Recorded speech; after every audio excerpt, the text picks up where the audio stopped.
Hey guys, welcome back to my YouTube channel. ಹೇಗಿದ್ದೀರಾ ಎಲ್ಲರೂ? ಚೆನ್ನಾಗಿದ್ದೀರಾ ಅಂತ ಭಾವಿಸ್ತೀನಿ.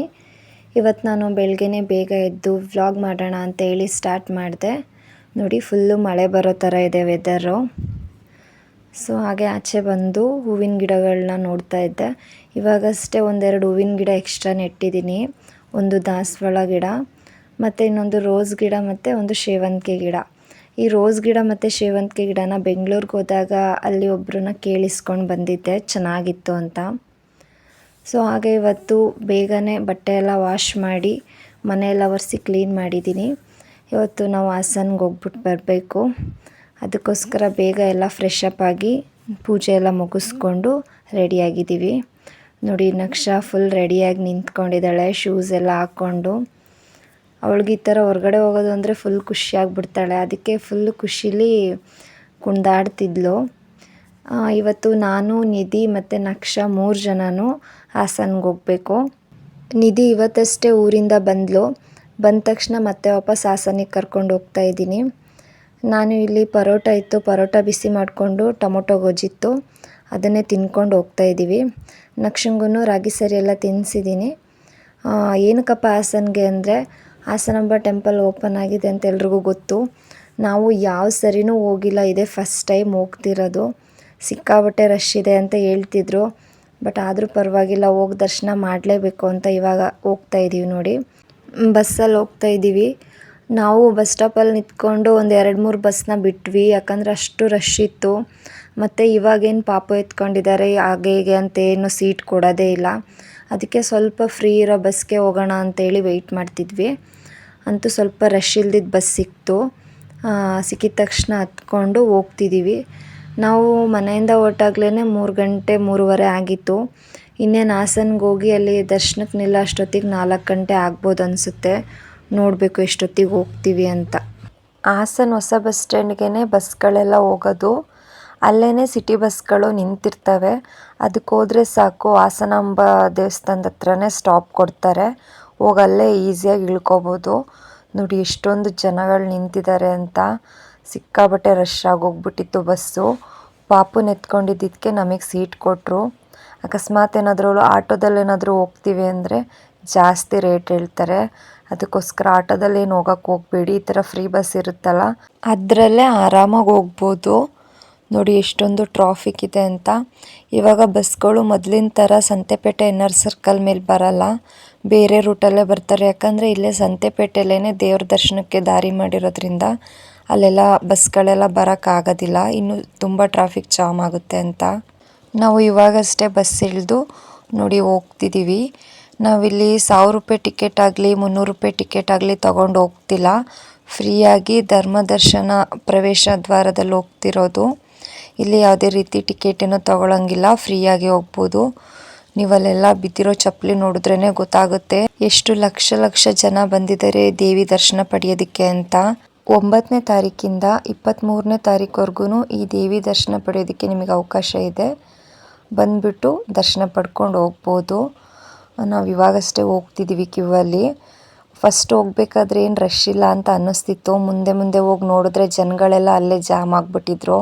ಬೋರ್ಡ್ ನೋಡಿದ್ರೆ ಇನ್ನೂ 4 ಅವರ್ ಆಗುತ್ತೆ ದೇವಿ ದರ್ಶನ ಪಡೆಯೋದಕ್ಕೆ ಅಂತ ಬರೆದಿದ್ದಾರೆ. ನಕ್ಷಾ ಏನೂ ಹಠ ಮಾಡಲ್ಲ ಅಂತ ಅಂದ್ಕೊಂಡಿದ್ದೀನಿ. ಅವಳಂತೂ ಫುಲ್ ಖುಷಿಯಾಗಿದ್ದಾಳೆ.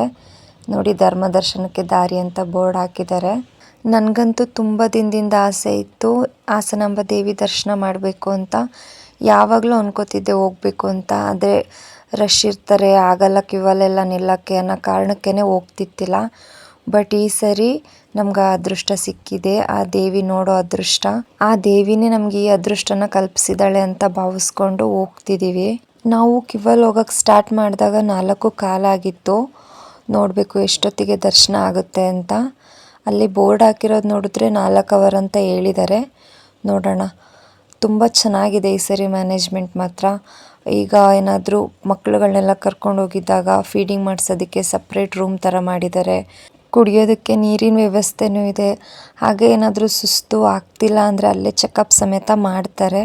ನೋಡಿ, ಈ ಥರ ಸ್ಕ್ರೀನ್ ಮೇಲೆ ದೇವಿನ ನೋಡ್ತಾ ಹೋಗ್ತಿದ್ರೆ ಯಾವುದೇ ಥರ ಸುಸ್ತು ಏನೂ ಆಗೋದಿಲ್ಲ. ಬೇಗ ಹೋಗಿ ದರ್ಶನ ಮಾಡೋಣ ಅಂತ ಅನ್ನಿಸ್ತಿತ್ತು. ಟೈಮು 4:38 ಆಗಿದೆ.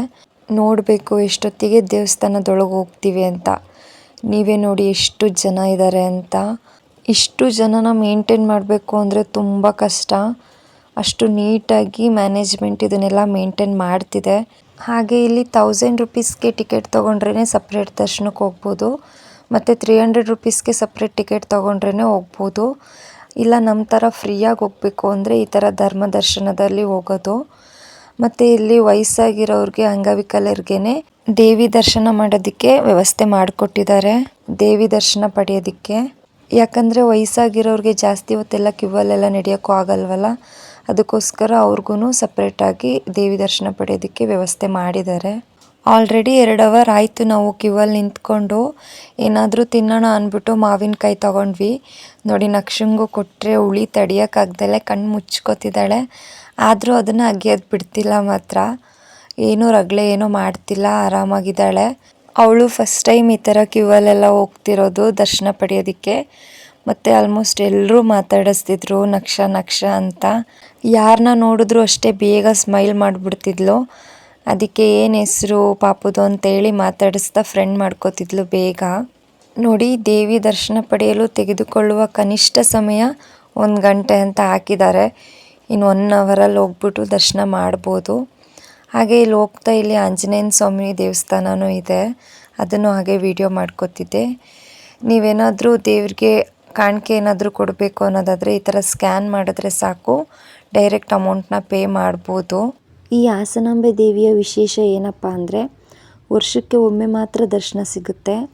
ಮತ್ತು ಈ ದೇವಿ ಬಾಗಿಲನ್ನು ಗುರುವಾರ ದಿನದಂದು ಓಪನ್ ಮಾಡ್ತಾರೆ. ಮತ್ತು ಈ ದೇವಿ ಇನ್ನೊಂದು ವಿಶೇಷತೆ ಏನಂದರೆ ಈ ದೇವಿ ಮುಂದೆ ಹಚ್ಚಿಟ್ಟಿರುವ ದೀಪ ವರ್ಷ ಆದ್ರೂ ಉರಿತಾನೆ ಇರುತ್ತಂತೆ. ಮತ್ತು ಹೂ ಬಾಡೋದಿಲ್ವಂತೆ. ನೈವೇದ್ಯಕ್ಕೆ ಅಂತ ಅಕ್ಕಿಯನ್ನು ಇಟ್ಟಿದ್ರೆ ಅದು ಅನ್ನವಾಗಿರುತ್ತೆ ಅಂತ ಹೇಳ್ತಾರೆ. ಅದಕ್ಕೆ ಈ ದೇವಿಯನ್ನು ಹಾಸನದ ಶಕ್ತಿ ದೇವತೆ ಅಂತಲೇ ನಂಬ್ತಾರೆ ಜನಗಳೆಲ್ಲರೂ. ಹಾಗೆ ಈ ದೇವಸ್ಥಾನದಲ್ಲಿ ಇನ್ನೂ ಒಂದು ವಿಶೇಷತೆ ಇದೆ. ಏನಪ್ಪ ಅಂದರೆ ಅತ್ತೆ ಮನೆ ಸೊಸೆ ಕಲ್ಲು ಅಂತ ಒಂದಿದೆ. ಅದು ವರ್ಷಕ್ಕೆ ಒಂದು ಭತ್ತದ ಕಾಳಿನ ಮೊನೆಯಷ್ಟು ಮುಂದಕ್ಕೆ ಬರ್ತಿದೆಯಂತೆ. ಅದು ಮುಂದಕ್ಕೆ ಬರ್ತಾ ಬರ್ತಾ ಯಾವಾಗ ದೇವಿಯ ಪಾದ ಸೇರುತ್ತೋ ಆವಾಗ ಕಲಿಯುಗ ಮರಳುತ್ತೆ ಅಂತ ಒಂದು ನಂಬಿಕೆ ಇದೆ. ನನಗೆ ಗೊತ್ತಿರೋ ಅಷ್ಟು ಈ ಹಾಸನಾಂಬ ದೇವಿ ಬಗ್ಗೆ ನಿಮಗೆ ತಿಳಿಸ್ಕೊಡ್ತಿದ್ದೀನಿ. ಇದರಲ್ಲಿ ಏನಾದರೂ ತಪ್ಪಾಗಿದ್ದರೆ ದಯವಿಟ್ಟು ಕ್ಷಮೆ ಇರಲಿ. ಫೈನಲಿ ದೇವಸ್ಥಾನದೊಳಗೆ ಬಂದ್ವಿ. 3 ಅವರ್ ಆಯ್ತು ಅನಿಸುತ್ತೆ ಮುಂದೆ ಬರೋದಕ್ಕೆ. ಇವಾಗಷ್ಟೇ ದೇವಸ್ಥಾನದೊಳಗೆ ಬರ್ತಿದ್ದೀವಿ, ದೇವ್ರ ದರ್ಶನ ಮಾಡಬೇಕು. ಅಲ್ಲಿ ವಿಡಿಯೋ ಎಲ್ಲ ಅಲೋ ಇತ್ತಿಲ್ಲ, ಸೊ ಅದಕ್ಕೋಸ್ಕರ ದೇವಿದ್ದು ಫೋಟೋ ಹಾಕ್ತಿದ್ದೀನಿ ನೋಡ್ಕೊಳ್ಳಿ. ಫಸ್ಟೇ ಹೇಳ್ಬಿಟ್ಟಿದ್ರು ಫೋನಲ್ಲಿ ವಿಡಿಯೋ ಎಲ್ಲ ಮಾಡೋಂಗಿಲ್ಲ ಅಂತ, ಅದಕ್ಕೋಸ್ಕರ ನಾನು ಕ್ಯಾಮ್ರಾ ಆಫ್ ಮಾಡಿದ್ದೆ. ನೋಡಿ ಹೂವಿಂದ ಎಷ್ಟು ಚೆನ್ನಾಗಿ ಡಿಸೈನ್ ಎಲ್ಲ ಮಾಡಿದ್ದಾರೆ ಅಂತ. ದೇವಸ್ಥಾನ ನೋಡೋದಕ್ಕೆ ತುಂಬ ಖುಷಿ ಆಗ್ತಿತ್ತು, ಅಷ್ಟು ಚೆನ್ನಾಗಿ ಹೂವಿಂದ ಅಲಂಕಾರ ಎಲ್ಲ ಮಾಡಿದ್ದಾರೆ. ಒಂದು ಸ್ವಲ್ಪ ಹೊತ್ತು ನಿಲ್ಲಕ್ಕೆ ಬಿಡ್ತಿದ್ದಿಲ್ಲ, ಮುಂದೆ ತಳ್ತಾ ಇದ್ರು. ನೋಡ್ತಾ ಇದ್ದರೆ ಮುಂದೆ ಬರೋಕ್ಕೆ ಮನಸ್ಸು ಬರ್ತಿತ್ತಿಲ್ಲ, ಯಾಕಂದರೆ ಅಷ್ಟು ಚೆನ್ನಾಗಿತ್ತು. ದೇವ್ರಿಗಂತೂ ಕೈ ಮುಗಿಯೋಕ್ಕೆ ಆಗಲಿಲ್ಲ ಅನಿಸುತ್ತೆ, ಅಷ್ಟು ಬೇಗ ತಳ್ಳಿಬಿಡ್ತಾರೆ. ಯಾಕಂದರೆ ನಾವು ಅರ್ಥ ಮಾಡ್ಕೋಬೇಕಲ್ವ, ಅಷ್ಟೇ ಜನ ಇರ್ತಾರೆ, ಅವ್ರಿಗೂ ದರ್ಶನ ಮಾಡೋದಕ್ಕೆ ಅವಕಾಶ ಸಿಗಬೇಕಲ್ವ. ದೇವಸ್ಥಾನದಿಂದ ಆಚೆ ಬಂದ ತಕ್ಷಣವೇ ಅಲ್ಲೇ ಪ್ರಸಾದ ಕೊಡ್ತಾಯಿದ್ರು. ಪ್ರಸಾದ ಇಸ್ಕೊಂಡು ಅಲ್ಲೆಲ್ಲೂ ತಿನ್ನೋಕೆ ಆಗ್ತಿತ್ತಿಲ್ಲ, ಯಾಕಂದರೆ ನಕ್ಷನ್ ಬೇರೆ ಎತ್ಕೊಂಡಿದ್ವಲ್ಲ, ಸಿಕ್ಕಾಬಟ್ಟೆ ಜನ ಇದ್ದರು. ಆಮೇಲೆ ಇವಳು ಹಠ ಮಾಡ್ತಾಳೆ ಅಂದ್ಬಿಟ್ಟು ಹಾಗೆ ಪ್ರಸಾದ ಹಿಡ್ಕೊಂಡೇ ಬರ್ತಿದ್ವಿ. ಮುಂದೆ ಎಲ್ಲಾದರೂ ಜಾಗ ಸಿಕ್ಕಿದ್ರೆ ಕುತ್ಕೊಂಡು ತಿನ್ನೋಣ ಅಂತ. ಆಚೆ ಬಂದ ತಕ್ಷಣವೇ ಇನ್ನೇನು ತಗೊಳಕ್ಕೆ ಹೋಗಲಿಲ್ಲ ನಾವು. ನನಗೆ ಈ ಥರ ಜಾತ್ರೆಯಲ್ಲಿ ಪುರಿ ಖಾರ ತೊಗೊಳೋದಂದರೆ ಸಖತ್ ಇಷ್ಟ. ಸೊ ಬೇಗ ಪುರಿ ಖಾರ ಎಲ್ಲ ತೊಗೊಂಡು ಟೈಮ್ ಆಗಿತ್ತು ಹೋಗಬೇಕು ಅಂತ ಹೊರಗಡೆ ಬಂದ್ವಿ. ನಾವು ಹೋಗ್ಬೇಕಾದ್ರೆ ಸ್ಲಿಪ್ಪರ್ನ ಬೇರೆ ಕಡೆ ಬಿಟ್ಟು ಹೋಗಿದ್ವಿ. ನಾವು ಆಚೆಗಡೆ ಬರೋವಾಗ್ಲೇ ರೋಡ್ ಮಿಸ್ ಮಾಡ್ಕೊಬಿಟ್ವಿ. ಕತ್ಲೆ ಬೇರೆ ಆಗಿತ್ತಲ್ಲ, ಯಾವ ಕಡೆ ಹೋಗೋದು ಅಂತಲೇ ಗೊತ್ತಾಗ್ತಿತ್ತಿಲ್ಲ. ಅದಕ್ಕೋಸ್ಕರ ಬರೀ ಕಾಲಲ್ಲೇ ನಡ್ಕೊಂಡು ಹೋಗ್ತಾ ಇದ್ದೀವಿ. ನೋಡಿ ಟೈಮು 7:15 ಆಗಿದೆ. ಕಿರಣ್ ಅವರು ನಮ್ಮ ಜೊತೆ ಬಂದಿಲ್ಲ, ಅವ್ರು ಕೆಲ್ಸಕ್ಕೆ ಹೋಗಿದ್ರು. ನಾನು ನಿಧಿ ಮಾತ್ರ ಬಂದಿದ್ದು. ಅವರು ಅಷ್ಟೇ ಕಾಲ್ ಮೇಲೆ ಕಾಲ್ ಮಾಡ್ತಿದ್ರು, ಎಲ್ಲಿದ್ದೀರಾ, ಟೈಮ್ ಆಯ್ತಲ್ಲ, ಎಷ್ಟೊತ್ತಿಗೆ ಬರ್ತೀರಾ ಅಂತ. ಸೊ ಇವಾಗಷ್ಟೇ ದರ್ಶನ ಮುಗೀತು, ಇನ್ನೇನು ಹೊರಡ್ತೀವಿ ಅಂತ ಹೇಳ್ಬಿಟ್ಟು ಹೋಗ್ತಿದ್ವಿ. ಇಬ್ಬರೇ ಬೇರೆ ಹೋಗಿರೋದಲ್ವ, ಅದಕ್ಕೆ ಸ್ವಲ್ಪ ಭಯ ಪಟ್ಕೊಂಡಿದ್ರು. ಟೈಮ್ ಆಯ್ತಲ್ಲ, ಸ್ವಲ್ಪ ಬೇಗ ಬನ್ನಿ ಅಂತ. ಅದಕ್ಕೆ ಇವಾಗಷ್ಟೇ ದರ್ಶನ ಆಯಿತು ಅಂತ ಹೇಳಿ ಬಸ್ಸಿಗೆ ಹತ್ತಿ ಕೂತಿದ್ದೀವಿ. ನಾವು ಹೋಗ್ಬೇಕಾದ್ರೇ ಟಿಕೆಟ್ ತೊಗೊಂಡು ಸ್ಲಿಪ್ಪರ್ನ ಸ್ಟ್ಯಾಂಡಲ್ಲಿ ಬಿಡಬೇಕಿತ್ತು. ಎಲ್ಲ ಒಂದು ಕಡೆ ಬಿಟ್ಟು ಹೋಗ್ತಿದ್ರಲ್ಲ ಅಂದ್ಬಿಟ್ಟು ನಾವು ಸೀದಾ ಅಲ್ಲೇ ಬಿಟ್ಟು ಹೋದ್ವಿ. ನೋಡಿದ್ರೆ ದರ್ಶನ ಮುಗಿಸ್ಕೊಂಡು ಬರೋ ಅಷ್ಟೊತ್ತಿಗೆ ನಮ್ಮ ಸ್ಲಿಪ್ಪರ್ನೇ ಕತ್ಕೊಂಡು ಹೋಗ್ಬಿಟ್ಟಿದ್ರು.